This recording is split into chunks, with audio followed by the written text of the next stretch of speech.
Good morning. நம்ம last வீடியோவில் arithmetic மீனுடைய கண்டினியூஸ் சீரிஸுடைய ப்ராப்ளம் நம்ம பார்த்துருந்தோம்.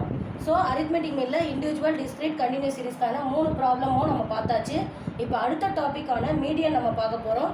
இந்த மீடியன்கிறது என்ன அப்படின்னு சொன்னால் ஒரு இடைநிலை வேல்யூ. அந்த இடைநிலை வேல்யூ வந்து அவங்க கொடுத்துருக்கக்கூடிய வேல்யூஸை நம்ம ஃபஸ்ட்டு அரேஞ்ச் பண்ணணும், மறக்கக்கூடாது. மீடியன் அப்படின்னு சொல்லிட்டாலே ஃபஸ்ட்டு நமக்கு ஞாபகம் வரக்கூடியது ஆர்டர்ஸ் அரேஞ்ச் பண்ணணும். ஃபஸ்ட்டு ஆர்டர் அரேஞ்ச் பண்ணதுக்கு அப்புறம் தான் அதுக்கான சொல்யூஷன் நம்ம கண்டுபிடிக்கணும். இது வந்து ரொம்ப ஈஸியான ஒரு வேல்யூ தான். புரிஞ்சால் மட்டும்தான் நமக்கு இன்னும் ரொம்பவே ஈஸியாக நமக்கு தோணும் இது. ஓகேங்களா? ஸோ எப்பயும் சொன்ன மாதிரி தான் எந்த ஒரு டாபிக் எடுத்தாலும் 3 டைப் ஆஃப் கொஷின் மாடல் இருக்குது. இண்டிவிஜுவல், டிஸ்கிரீட், கண்டினியூஸ் சீரிஸில் நம்ம பார்க்க போகிறது. இதில் இண்டிவிஜுவல் டிஸ்கிரீட்டுக்கு நீங்கள் வந்து அதிகமாக நாங்கள் ஃபார்முலாஸ் யூஸ் பண்ணாலும் பண்ணலாம், பண்ணாமல் டேரெக்டாக நீங்கள் எழுதுறதுனாலும் இந்த இண்டிவிஜுவல் சீரிஸில் நம்ம எழுதிக்கலாம். ஓகேங்களா? ஸோ மீடியனுடைய சிம்பிள் வந்து நம்ம கேபிட்டல் எம் அப்படிங்கிறது நம்ம சூஸ் பண்ணுறோம். அந்த கேபிட்டல் எம் எதனால் எடுக்கிறோன்னா மிட் பாயிண்ட்ஸு. ஆல்ரெடி நம்ம வந்து அரித்மெட்டிக் மீனில் ஒரு மிட் பாயிண்ட்ஸ் கண்டுபிடிச்சிருந்தோம். ஸோ அந்த மிட் பாயிண்ட்ஸ் வந்து ஸ்மால் எம்முன்னு நம்ம யூஸ் பண்ணியிருப்போம். ஸோ அந்த ஸ்மால் எம்மை நம்ம டிஃபர் பண்ணி காட்டுறதுக்காக தான் மீடியனுடைய சிம்பிள் வந்து கேபிட்டல் எம்முன்னு சூஸ் பண்ணணும். இப்போ நம்ம கேபிட்டல் எம்மில் நம்ம பார்க்க போகிறது நான் எழுதக்கூடிய இந்த ஃபார்முலா வந்து டைரக்ட் ஆன்சர் கிடையாது. இந்த ஃபார்முலாவை யூஸ் பண்ணி அதனுடைய வேல்யூஸை நம்ம கண்டுபிடிக்கணும். ஸோ அந்த ஃபார்முலா என்னன்னா ஒரு பொசிஷன் ஆஃப் வேல்யூ நம்ம எடுக்க போகிறோம். அது என்னன்னா ஒரு இண்டிவிஜுவல் சீரீஸில் நம்ம கொடுத்துருக்கக்கூடியது என்னன்னா டோட்டல் நம்பர் ஆஃப் அப்சர்வேஷன் நமக்கு கொடுத்துருப்பாங்க. இது நான் ஒரு ஃபார்முலா லிஸ்ட் நம்ம எடுக்கிறோம். இது வந்து ஆன்சர் கிடையாது. ஓகேங்களா? n+1/2 divided by n+1 divided by 2th position of that value. Position of that value. இது வந்து டைரக்ட் ஆன்சர் கிடையாது. எம்ங்கிறது மீடியனுடைய ஒரு பொசிஷன் வேல்யூ. அந்த பொசிஷன் வேல்யூவை நம்ம எடுத்து ஆன்சராக எழுதும்போது அந்த ஃபைனல் பொசிஷனுங்கிற அந்த வேர்டை நம்ம கட் பண்ண போகிறோம். இது வந்து நம்ம வந்து இண்டிவிஜுவல் சீரீஸ்க்கும் யூஸ் பண்ணலாம், டிஸ்கிரீட் சீரீஸ்க்கும் யூஸ் பண்ணலாம். இப்போ இந்த ரெண்டுமே நமக்கு இதுக்கான ஃபார்முலாவாக நம்ம சூஸ் பண்ண போகிறோம். ஸோ இந்த அப்படியே ஃபார்முலானுடையது பார்த்துக்கோங்க. மீடியனுக்கான n+1 divided by 2th position of that value. நம்ம பொசிஷன் கண்டுபிடிச்சிட்டு அந்த பொசிஷனுக்கான ஒரு பர்டிகுலர் வேல்யூவை நம்ம எடுத்து கரெக்டாக எழுதும்போது நமக்கு இடைநிலைக்கான ஒரு ஆன்சர் கிடைக்கும், மீடியனுக்கான ஆன்சர் கிடைக்கும். ஸோ நீங்கள் பார்த்துக்கோங்க. நான் வந்து இண்டிவிஜுவலுக்கு நான் ஃபார்முலா இல்லாமலே நான் ஆன்சர் வந்து எப்படி கண்டுபிடிக்கணும்னு சொல்லிடுறேன். எப்போ நமக்கு பொசிஷன் வேணும்னா நமக்கு வந்து ஃபஸ்ட்டு இது வந்து கரெக்டாக ஆர்டர் வந்து அரேஞ்ச் பண்ணணும். எப்படி வேல்யூஸ் கொடுத்துருந்தாலும் அந்த வேல்யூஸை மீடியன்னா உங்களுக்கு ஞாபகம் வரக்கூடியது ascending or descending order arrangement. So இது வந்து நீங்கள் மறக்கவே கூடாது. நான் ஃபார்முலா எக்ஸ்பிளனேஷன் தான் இந்த வீடியோவில் கொடுக்க போகிறேன். மீடியன் அப்படின்னு சொல்லிட்டா ஞாபகம் வரக்கூடியது ascending or descending order. First நம்ம அரேஞ்ச் பண்ணக்கூடியது வேல்யூஸ்னுடைய அரேஞ்ச்மெண்ட்டு. அந்த வேல்யூஸ் அரேஞ்ச்மெண்ட்க்கு அப்புறம் தான் நம்முடைய எல்லா வேல்யூஸும் நம்ம எடுத்து எழுத போகிறோம். நம்ம இண்டிவிஜுவல் சீரீஸில் ஃபார்முலா இல்லாமல் டைரெக்டாகவே நம்ம ஆன்சர் போடலாம். டிஸ்கிரீட் சீரீஸில் நம்மளுடைய ஆன்சர்ஸ் நம்ம எழுத போகிறோம். ஸோ என்னங்கிறது ஆஸ் யூஷுவல் தான் total number of observation. Total number of observation. ஃப்ரீக்வன்சின்னு ஒன்று கொடுத்துட்டாங்கன்னா அங்கே என்னங்கிறது என்னவா நம்ம எடுக்கணும்? Total frequency. இது வந்து நான் 2 ஃபார்முலாவும் சொல்கிறதுனால இது யூஸ் ஆகுது. ஓகேங்களா? ஸோ டோட்டல் நம்பர் ஆஃப் அப்சர்வேஷனுங்கிறது இண்டிவிஜுவல் சீரீஸ், டோட்டல் ஃப்ரீக்வன்சிங்கிறது டிஸ்கிரீட் சீரீஸ். இண்டிவிஜுவல் சீரீஸ் கொடுத்தாலும் இந்த ஃபார்முலா தான் யூஸ் பண்ண போகிறோம். ஃபார்முலா எல்லாமே நம்ம ஆன்சர் பண்ணலாம். டிஸ்கிரீட் சீரீஸ் கொடுத்துருந்தா கண்டிப்பாக அங்கே ஃப்ரீக்வன்சிங்கிற ஒரு வேல்யூஸ் இருக்கும்.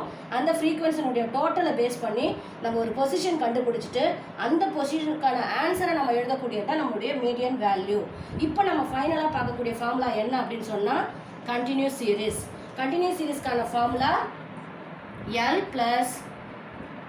L+n/2 minus CF divided by F into C. இது நம்மளுடையது. பார்த்துக்கோங்க, இது கண்டினியூஸ் சீரீஸ்க்கான ஃபார்முலா. ஸோ இந்த கண்டினியூஸ் சீரீஸ்க்கான ஃபார்முலாவை தெளிவாக பார்த்துக்கோங்க. L+n/2 minus CF divided by F into C. ஓகேங்களா? ஸோ இதில் Lங்கிறது என்ன அப்படின்னு சொன்னால் Lங்கிறது lower limits of that of median class.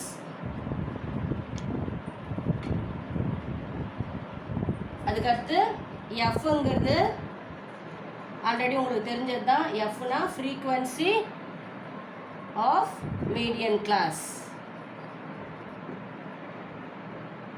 Median class. சிங்கிறது as usual C equal to class interval of median class. நான் டிஃப்ரென்ஸ் சொல்கிறேன். எல்லுங்கிறது சிஎஃப்ங்கிறது நம்மளுடைய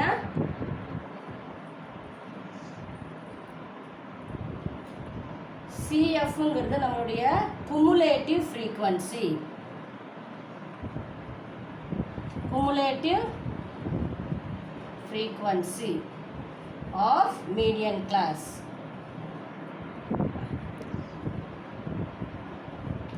n by 2ங்கிறது உங்களுக்கு தெரியும். இங்கே nங்கிறது என்ன? total frequency. So once again continuous series கான இது ஆல்ரெடி நான் சொல்லிட்டேன். ஃபார்முலா இல்லாமலே நம்மளுடைய இண்டிவிஜுவல் சீரிஸில் மீடியன் கண்டுபிடிக்கலாம். டிஸ்கிரீட் சீரிஸ் ஃப்ரீக்வன்சி ஒன்று கொடுத்துட்டாலே நம்ம டோட்டல் ஃப்ரீக்வன்சி நம்ம கண்டுபிடிச்சிட்டு அதில் இருக்கக்கூடிய வேல்யூஸ்லாம் நம்ம பொசிஷன் கண்டுபிடிச்சிட்டு அப்புறம் தான் நம்ம ஆன்சர் சொல்ல போகிறோம். கண்டினியூஸ் சீரிஸ்க்கான ஃபார்முலா பார்த்துக்கோங்க.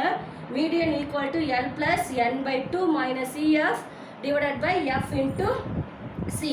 இதில் எல்லுங்கிறது லோயர் லிமிட்ஸ். நான் டைரெக்டாக லோயர் லிமிட்ஸ் மட்டும் சொல்லலை. ஏன்னா நம்ம ஃபஸ்ட்டு கண்டுபிடிக்கக்கூடியது பார்த்தீங்க அப்படின்னு சொன்னால் என் பை 2ங்கிற ஒரு பொசிஷன்.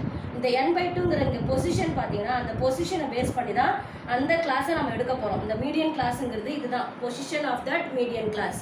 ஸோ இதை யூஸ் பண்ணி தான் நம்ம எல்லா ஆன்சரையும் கண்டுபிடிக்க போகிறோம். அப்போ லோயர் லிமிட்ஸ்னால் என்ன அப்படின்னு சொன்னால், ஃபார் எக்ஸாம்பிள் இந்த லோயர் லிமிட்ஸ்னால் என்ன? ஃபார் எக்ஸாம்பிள் 20 to 25 இருக்குது அப்படின்னு சொன்னால் இது அப்பர் லிமிட்ஸ், இது லோயர் லிமிட்ஸ்.